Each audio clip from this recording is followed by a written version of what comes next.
ಆತ್ಮೀಯ H16 news ಅರ್ಧದೇ ಸೀತಾರಾಮ್ಗೆ ಸ್ವಾಗತ. ನಾನು ನಿಮ್ಮವ MI ಅದು ಮಲ್ಲಪ್ಪ ಜೋತಾವರ್. ಆತ್ಮೀಯರೇ, PK ಗೊತ್ತಲ್ಲ, PK ಅಮೀರ್ ಖಾನ್ ಅವ್ರದ್ದು.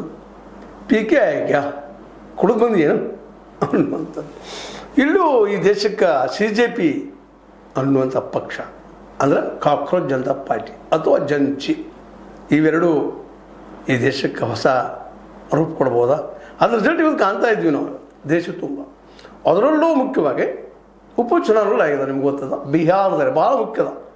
ಬಿಹಾರದಲ್ಲಿ ಆ್ಯಬ್ಸಲ್ಯೂಟ್ ಮೆಜಾರಿಟಿ BJP ಮತ್ತು ಅಲ್ಲಿಯ JDU. ಅದರಲ್ಲೂ ಮುಖ್ಯವಾಗಿ ಹೊಸದಾಗಿ ಆಯ್ಕೆಯಾದಂಥ ಅಧ್ಯಕ್ಷರು, BJP ಅಧ್ಯಕ್ಷರು, ಆ ಸ್ಥಾನ ಖಾಲಿಯಾಗಿತ್ತು. ನಿಮ್ಗೆ ಗೊತ್ತದ, ನಿತಿನ್ ನವೀನ್ ಅಂತೇಳಿ.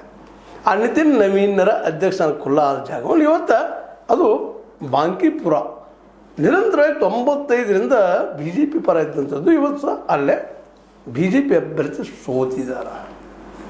ಯಾಕೆ ಹೀಗಾಯಿತು? ಅಲ್ಲಿ ಗೆದ್ದವ್ರು ಯಾರು? PK. ಇದು ಒಂದು ರೀತಿ ಕೊಡಕ್ಕೆ ನಾವು ಗಾಂಧೀಜಿ ಐಡಿಯಾಗಳನ್ನು ಒಂದು ವಿಚಿತ್ರವಾಗಿ ಬೆಳೆದಂಥ ವ್ಯಕ್ತಿ ಪ್ರಕಾಶ್ ಕಿಶೋರ್. ಕೆಲವೇ ದೇಶದ ರಾಜಕಾರಣಿಗಳಲ್ಲೇ ಒಬ್ಬ ಪ್ರಬುದ್ಧ ತಿಳುವಳಿಕಿದ್ದಂಥ, ಅದೇ ಕಾಲಕ್ಕೆ ಸೊಪಾಲಜಿಸ್ಟ್ ಅಂತ ಕರಿತೀವಿ ನಾವು. ಅಂದರೆ ರಾಜನೀತಿ ಅಂದರೆ ಈ ಇಲೆಕ್ಷನ್ ಯಾರು ಗೆಲ್ಬೋದು, ಯಾರು ಸೋಲ್ಬೋದು ಅನ್ನೋದನ್ನು ಭಾಳ ನಿಖರವಾಗಿ ಹೇಳುವಂಥ ವ್ಯಕ್ತಿ, ಗೆಲ್ಲಿಸ್ಕೊಡುವಂಥ ವ್ಯಕ್ತಿ ಈ ನಮ್ಮ ಪ್ರಶಾಂತ್ ಕಿಶೋರ್. ಅವ್ರು ಇವತ್ತು ಗೆದ್ದಿದ್ದಾರೆ. ಅವ್ರ ಪಾರ್ಟಿ ಸೋತಿತ್ತು, ನಿಮಗೆ ಗೊತ್ತದ. ಅವ್ರ ಪಾರ್ಟಿ ಬಗ್ಗೆ ಹೇಳೋ ಅವಶ್ಯಕತೆ ಇಲ್ಲ, ಆದರೂ ಹೇಳಬೇಕಾಗ್ತದೆ. ಏನಪ್ಪ ಅಂತಂದ್ರೆ, ಈ ಒಂದು ನಿತಿನ್ ನವೀನ್ರ ವಿರೋಧವಾಗಿ ವಿಶೇಷವಾಗಿ ಜನ ಸುರಾಜ್ ಪಕ್ಷ ಕಟ್ಕೊಂಡು ಇಡೀ ಬಿಹಾರದಲ್ಲೇ ಓಡಾಡಿದರು. ಹಿಂದಿನ ಎಲೆಕ್ಷನ್ದಲ್ಲಿ ಎಲ್ಲರೂ ಸೋತಿದ್ದರು. ಅವರು ನಿಂತಿರಲ್ಲ, ಪ್ರಚಾರ ಮಾಡಿದರು. ಇಡೀ ರಾಜ್ಯ ತುಂಬ, ಬಿಹಾರ ತುಂಬ ಅಡ್ಡಾಡ, ಇಡೀ ದೇಶ ತುಂಬ ಇವತ್ತು ವಿಶೇಷವಾಗಿ ವಿದ್ವತ್ ಜನರಲ್ಲೇ PK ಅಂದರೆ ಯಾರು ಅನ್ನೋದು ಏನು ಬಿಡಿಸಿ ಹೇಳಬೇಕಾಗಿಲ್ಲ.